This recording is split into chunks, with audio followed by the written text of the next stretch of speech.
Bonjour, alors je vous retrouve pour une vidéo que je n'ai jamais fait jusqu'à maintenant, mais je me suis dit que ça pouvait être une bonne idée cadeau. Alors, bon, c'est sur la série Dévore-moi, sur les vidéos Dévore-moi, je crois que ça. Donc ça parle de livres, bien sûr. Je vais vous parler de deux styles de livres, totalement différents l'un de l'autre. Le premier peut être offert à hommes, femmes, enfants, quoi que si, les plus jeunes, des jeunes, ça peut être aussi offert. Ça peut être assez ludique. C'est un livre de cuisine. Voilà, voilà. C'est les recettes inavouables et marques cultissimes, le best-of. Donc, c'est toutes ces marques-là qu'on retrouve, non, c'est de ce côté, qu'on retrouve dans le livre. Je suis obligée de regarder, hein, parce que, voilà. Je vais vous montrer quelques photos. Bon, là, par exemple, Oncle Ben's. Là, après, je vois pas les... Ah, bah celui-là, je l'ai fait. Mais c'est super bon, quoi. Le poulet au cornflakes, c'est super bon. C'est un peu le goût du KFC, là. C'est super bon.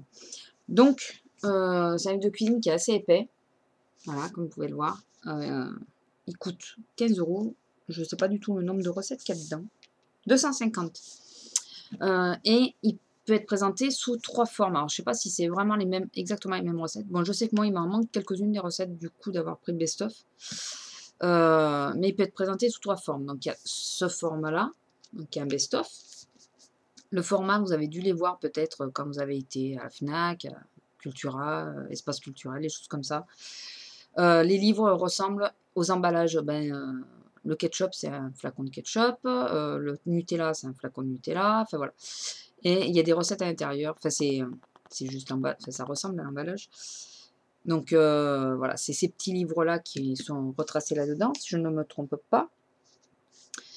Et la dernière version qu'ils ont sortie pour les fêtes, c'est une espèce de petite armoire en carton, hein, qui représente, enfin, c'est une armoire qui est représentée mais en carton, avec 6 petits livres à l'intérieur, donc droit comme ça, et en dessous il y a un petit tiroir où on peut glisser nos propres recettes dedans. Voilà, et je crois que ça vaut aussi 15 ou 20 € aussi, voilà. Donc c'est assez sympa comme idée cadeau pour Noël. Donc voilà, un livre de cuisine. Celui-là, c'est le plus rapide et c'est le plus simple à expliquer. Et le deuxième, donc, quand je faisais les tutos, vous aviez vu sur la PLV, donc vous savez, la PLV, c'est un affichage publicitaire. C'était derrière moi quand je faisais les tutos et il y avait marqué Torgal en gros. Je ne sais pas si vous aviez remarqué. Et voilà, je vais vous parler de la BD. Alors, comme ça fait quand même 4 ou 5 fois que je recommence la vidéo parce que je n'arrive pas à être claire pour vous expliquer ce qu'est Torgal. À savoir, c'est qu'il est je crois que maintenant, on est à 35 albums. J'ai commencé à le lire à l'âge de 9 ans. Ça fait 33 ans que je suis fanat des Torgal. Je le lis, enfin, hormis là qu'il me manque les tout derniers albums, mais sinon, je le lis très régulièrement. Si je veux vraiment me vider la tête, que j'ai envie de lire, je vais refaire toute la série des 33 albums que j'ai. Voilà, donc je vais prendre 3 par 3, j'en lis 3 dans la soirée, le lendemain 3. Je les ai lus maintes et maintes fois, bien sûr. J'adore. J'adore les graphismes, j'adore les dialogues. Ce n'est pas enfantin du tout. Donc c'est assez dur comme BD. Ce n'est pas extrêmement violent non plus, mais c'est assez dur.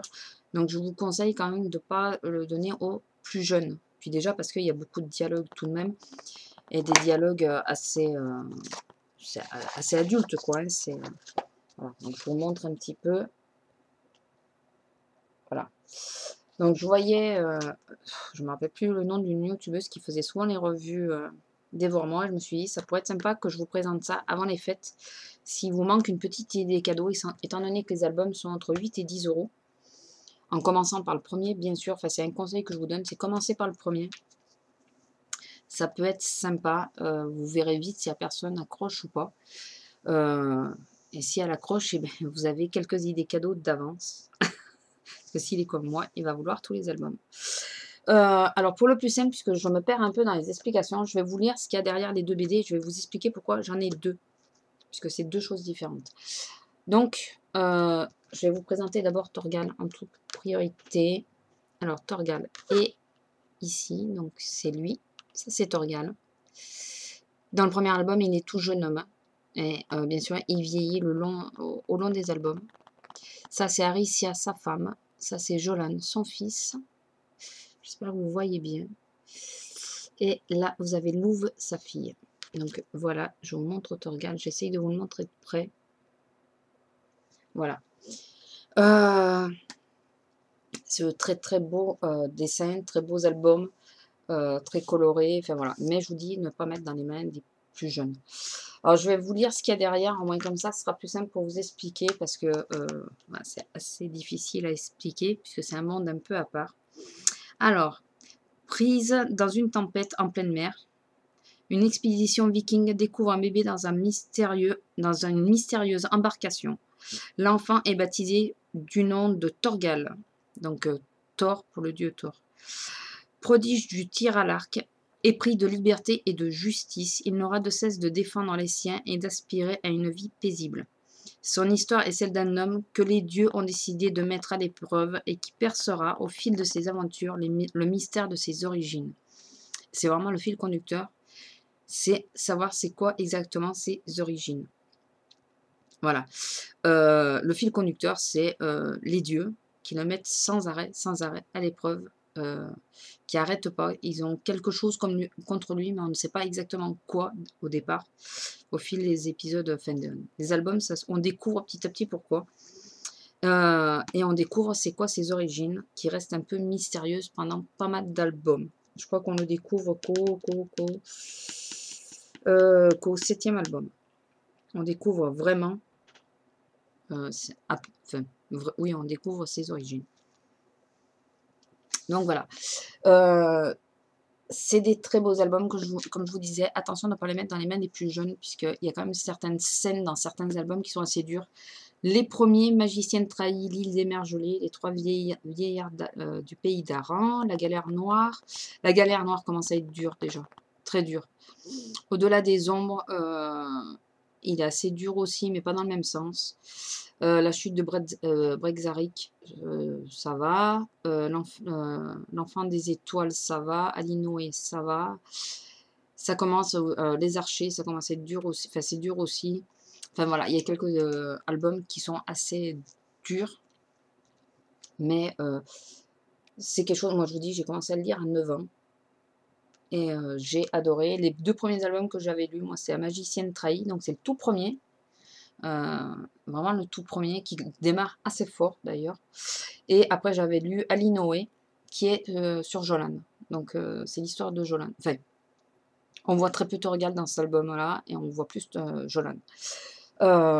Et Aricia, sa femme. C'est très très beaux albums qui peuvent donner une très belle idée cadeau. Et vraiment épris de justice et de vie tranquille. C'est vraiment son fil conducteur et sa famille. Et là, il y a Les Mondes de Torgal. Donc, c'est une série parallèle. Et là, je vais vous lire pareil ce qu'il y a derrière. Alors, celle que vous voyez donc sur le premier album, c'est Chris de Valnor. Et à savoir, c'est l'ennemi juré de Torgal.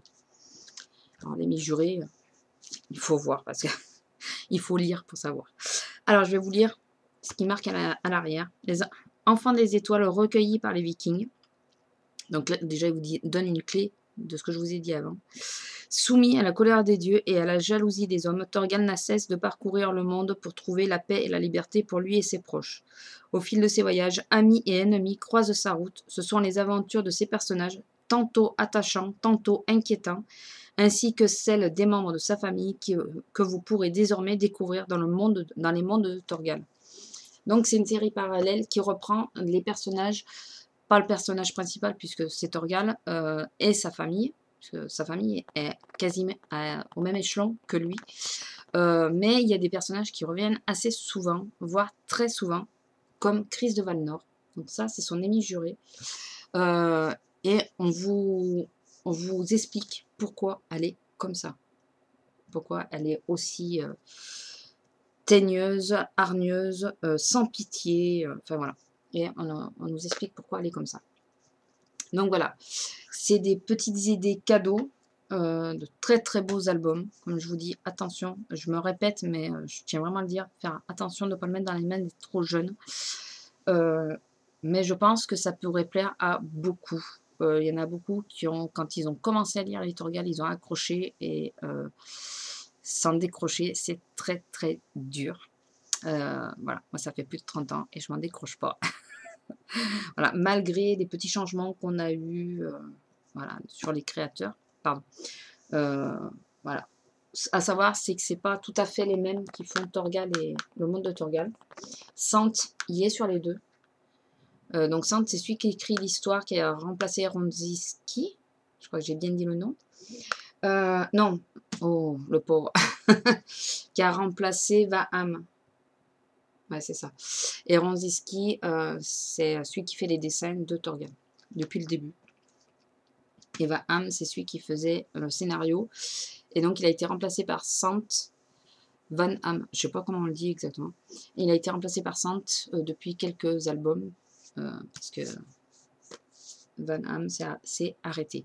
Mais on garde le fil conducteur d'Itorgal. On n'y a pas énormément perdu.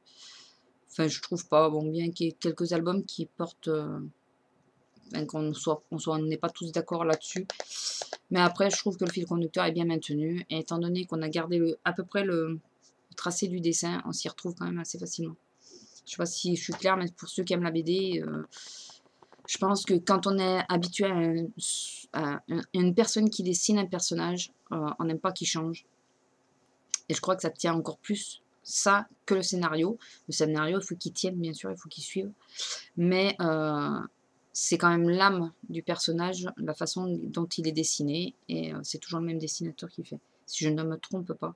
Je ne veux pas dire de bêtises, mais je crois que c'est ça. Je crois que c'est toujours Ronzinski, c'est celui qui fait le dessin, et Van Ham, c'est celui qui fait le scénario, et qui a été remplacé par Sant, qui se débrouille pas trop mal non plus. Donc voilà, j'espère que cette petite vidéo vous aura plu. C'est vraiment pour moi une passion, les Torgal. Et je voulais essayer de vous la partager, surtout avant Noël, parce que ça peut être une très bonne idée cadeau. Si vous êtes intéressé que je refasse des vidéos Dévore-moi, en sachant que je ne lis que des Stephen King, en général, très peu d'autres livres, vous me le dites et à ce moment-là, je vous ferai sur les livres Stephen King que j'ai pu lire, je vous ferai une petite vidéo Dévore-moi. Voilà, je vous fais de gros bisous, je vous laisse et à bientôt. Au revoir.